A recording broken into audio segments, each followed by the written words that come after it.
Your brain is the most powerful weapon in existence, but most of us have forgotten how to use it. We've buried it under phones, computers, and endless distractions. That's all great for staying up to date, but when life hits, when you're drowning in depression, facing loss, or walking through your darkest hour, you can't Google your way out of that. In those moments, you are alone. You might have friends, you might have a coach, but there are 24 hours in every day where it is just you versus your thoughts. Your brain is talking to you constantly. It's trying to pull you into comfort, trying to make you quit, trying to control you. If you don't learn to control your brain, it will absolutely destroy you.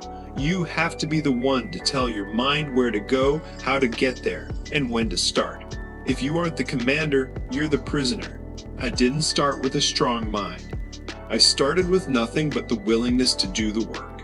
I realized early on that the only way anything gets accomplished is through brutal, repetitive effort.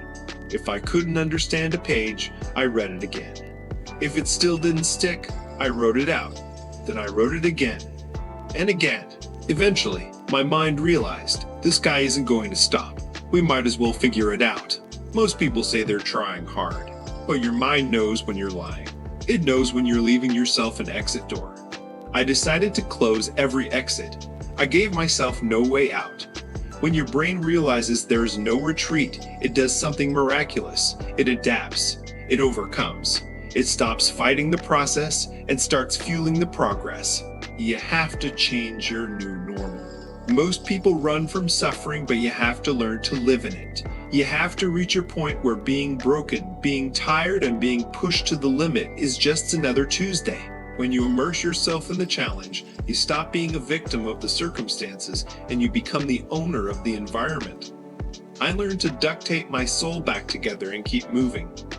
My mind became tougher because I forced it to operate in the fire. I became the CEO of my own struggle. The scariest thing in the world isn't failure.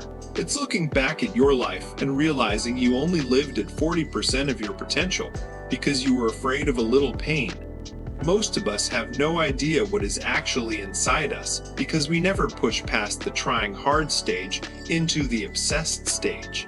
When you finally reach that level, you gain something better than motivation. You gain invincibility.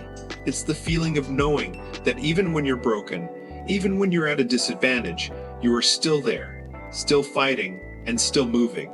You can tap into a reservoir of power that most people will never even see. People ask me how I find peace in all this suffering. The truth is, you don't find peace by avoiding the war.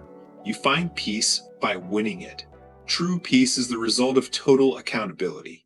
It's the feeling of looking in the mirror and finally loving the person you see because you know exactly what it took to build them. You don't find yourself on a vacation. You find yourself in the trials, the tribulations, and the refusal to quit. Control your mind. Own your life. Because if you don't, nobody else will.